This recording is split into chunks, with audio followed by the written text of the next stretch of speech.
Salut les amis, c'est The Pro d'Ortie. Alors bonjour à tous, ça fait un petit moment qu'on n'avait pas posté de vidéo parce qu'il y avait les vacances, parce qu'il y avait du travail et tout. Mais voilà, c'est chose faite. On va reprendre aujourd'hui avec le jardin et notamment vers la préparation du jardinage pour le mois d'automne et pour l'hiver.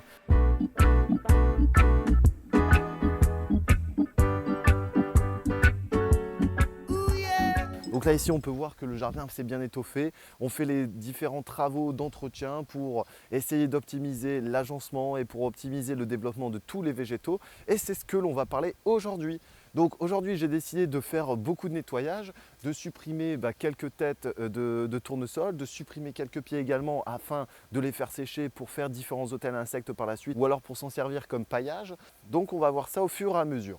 Là, qu'est-ce que j'ai fait actuellement? Donc, on est début septembre et en début septembre, on va pouvoir lancer les futures cultures pour préparer donc l'hiver et pour avoir des légumes cet hiver. Alors pour l'hiver, j'ai préparé différents semis. J'ai préparé les semis de mesclun, j'ai préparé les dernières salades, j'ai préparé les chicorées et donc on va pouvoir tout doucement donc les repiquer pour ensuite les mettre directement en place à l'extérieur pour certaines et sous la serre pour d'autres qui sont un peu plus chétives. Ensuite, j'ai préparé aussi des brocolis, j'ai préparé des épinards et j'ai préparé différents types de choux qui vont me permettre justement de compléter le nourrissement pour cette année. Alors cette année, la saison a été un peu délicate parce qu'on a subi une forte période de sécheresse. Cependant, le paillage a fait largement l'affaire ici et donc nous a permis d'éviter des arrosages trop importants parce qu'on a quand même dû arroser quelques cultures étant donné qu'on est sur un sol ici qui est assez sableux. Et du coup, la rétention en eau ne se fait pas. La rétention, c'est cette capacité au sol de retenir l'eau et de forcément la restituer pour le végétal. Et ici, donc tous les légumes qui sont présents.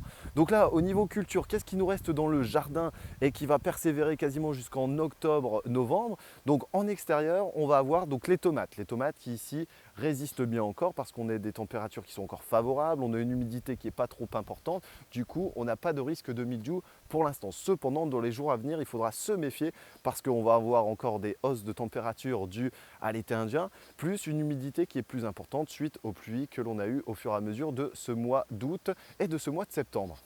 Ensuite, on va avoir différents plants de courges, courgettes, cucurbitacées qui sont cachés un petit peu ici dans le jardin.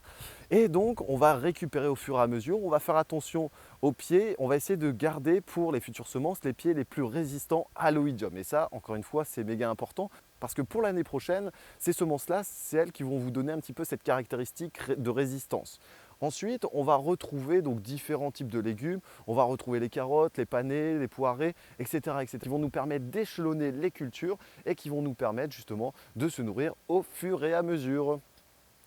Alors au niveau des derniers travaux que j'ai réalisés ici sur le jardin, donc forcément il y a un petit nettoyage. Donc encore une fois, dans ce côté permacole, toutes les mauvaises herbes, entre guillemets, toutes les adventices, parce qu'il n'y a pas de mauvaises herbes encore une fois, toutes ces adventices vont être restituées au sol. On est bien d'accord que chaque plante prend des minéraux dans le sol, les assimile, elle prend de l'eau, elle se gorge en minéraux, etc., etc.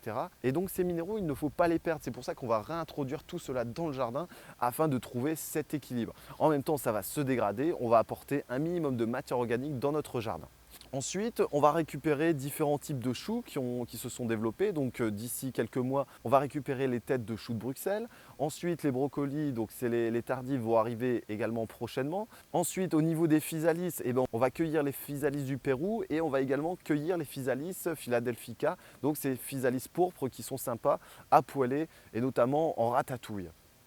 Ensuite, pour agrémenter donc les salades ou alors agrémenter les différentes salades composées qu'on pourrait faire, on a un tas de bourrage qui s'est mis à se développer ici et qui vient justement aider les abeilles qui sont actuellement donc en transition vers l'hivernage. Donc on va faire en sorte de laisser cette bourrage qui est une plante mellifère, de laisser également les derniers tournesols multifleurs ici parce qu'ils vont fleurir jusqu'à la mi-octobre. Par contre, on va se défausser de ces grosses têtes ici de tournesol géants afin de récupérer les semences. Donc on va les faire sécher, on va récupérer ces semences. Ensuite, on va soit compléter la nourriture pour les poules ou alors on va conserver également ces semences pour l'année prochaine ou alors on va tout simplement les consommer. Nous irons tout à l'heure certainement faire un petit tour dans la serre. Et donc dans la serre, on va retrouver toutes les plantes méditerranéennes. On va retrouver les aubergines, on va retrouver les poivrons, on va retrouver les différentes tomates qui vont normalement nous donner, si on a des températures assez favorables et un climat assez favorable, de la tomate jusqu'en décembre. L'année dernière, je tiens à préciser qu'on en a eu jusque quasiment la mi-décembre. Et donc on va essayer de faire pareil cette année. Allez, c'est parti, on va attaquer un petit peu. Ensuite, on fera le point sur les aromates, on fera le point sur les différentes cultures d'hiver que l'on va préparer. Donc là ici, je vais m'occuper des plus grosses fleurs ici. Donc je vais le sectionner à la base pour pouvoir ensuite le broyer ou alors les garder, comme une fois je vous le disais, pour faire justement des abris pour les hôtels insectes parce que la tige de tournesol est assez creuse et assez sympa.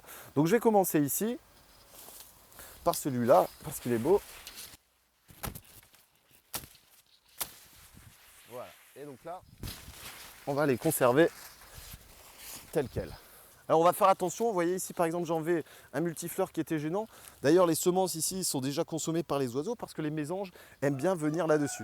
Alors j'aime beaucoup parler de ces tournesols parce qu'elles nous font des belles tiges. Alors cette année un peu plus réduite due à la sécheresse, on va avoir des tiges parfois vont faire quasiment 3 mètres de haut avec des têtes qui font quasiment 60 cm de diamètre et c'est très très très joli. Donc là je vais couper cette dernière là et après on va regarder un petit peu dans le jardin ce qui nous reste.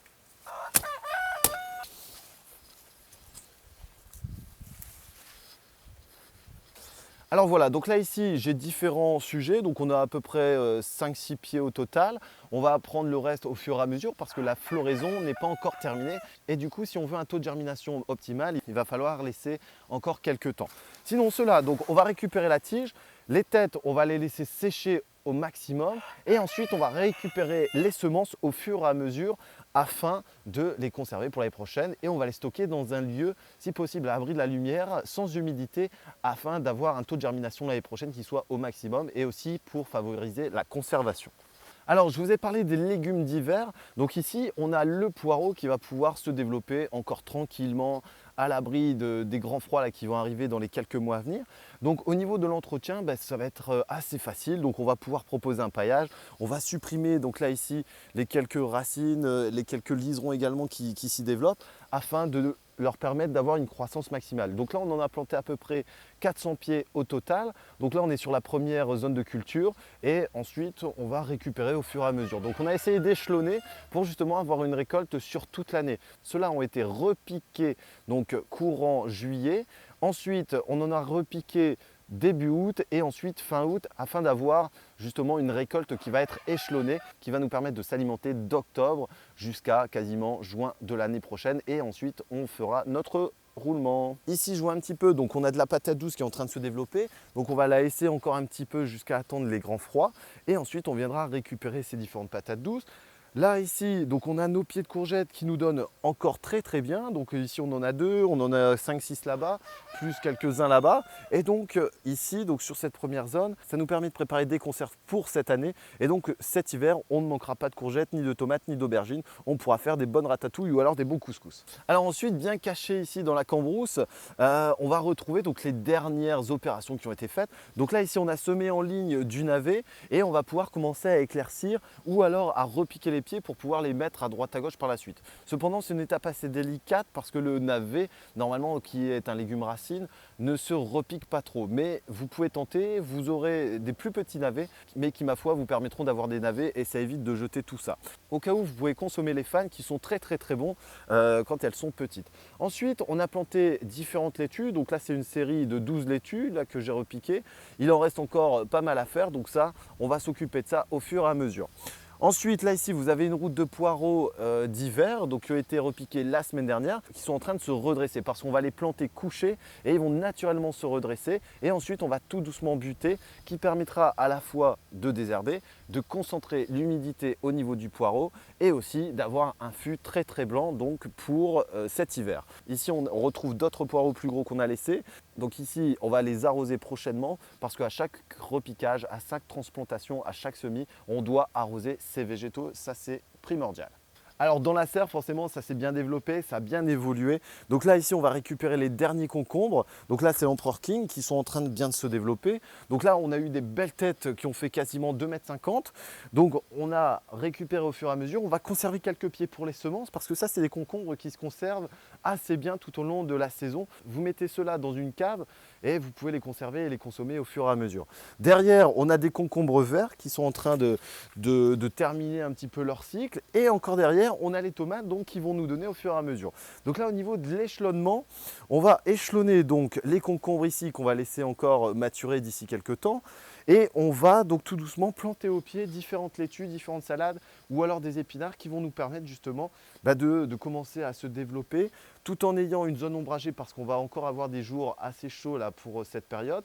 Et ensuite, on va tout doucement effeuiller pour faire rentrer de la luminosité puisque les jours raccourcissent la luminosité également. Donc, on va devoir entretenir de cette manière-là.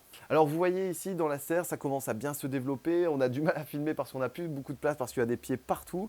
On a eu une année qui a été assez exceptionnelle et donc on va essayer de la continuer, je vous dis encore une fois, jusqu'en décembre.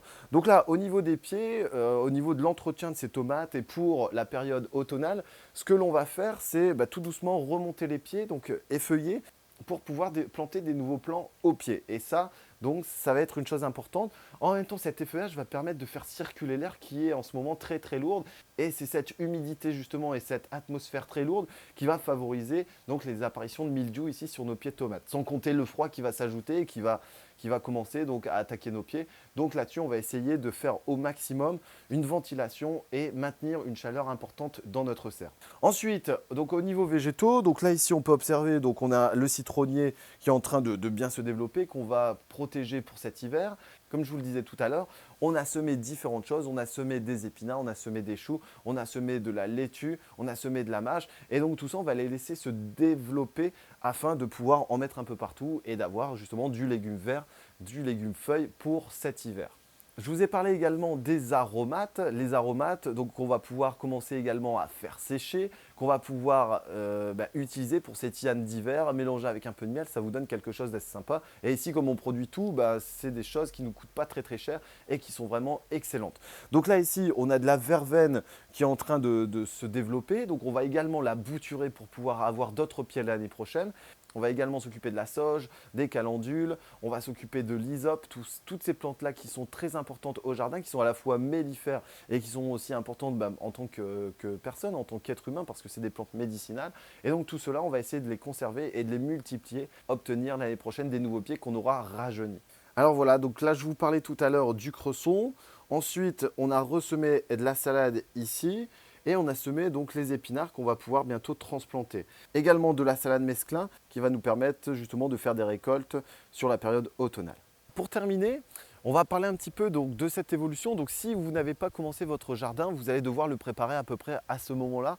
Et donc vous allez commencer à réfléchir à comment je vais mettre mes bacs, comment je vais créer, vers quel objectif je vais me diriger pour la production, si c'est plutôt dans des bacs, si c'est directement dans la pleine terre. Et donc ça va être à vous de réfléchir à ça. Sinon, vous allez devoir fertiliser ou amender votre sol par l'utilisation de différents fumiers. Vous pouvez utiliser le fumier de poule, le fumier de cheval ou alors du bon lisier qui nous permet justement d'apporter l'azote nécessaire et les oligo-éléments nécessaires pour justement l'année prochaine avoir une production qui soit importante. Donc là, ici, si on fait un bilan global, c'est une année qui a été correcte. On a eu des tomates, on a eu vraiment des belles récoltes. Donc on a eu vraiment des belles récoltes. Je vous propose de découvrir d'autres vidéos au travers de la chaîne. N'hésitez pas également à vous abonner et à liker la vidéo et à la partager. Je vous remercie bien les amis. Je vous dis à très bientôt pour la prochaine vidéo. On verra justement l'avancée du jardin pour la période hivernale. Allez, salut les amis, à très bientôt.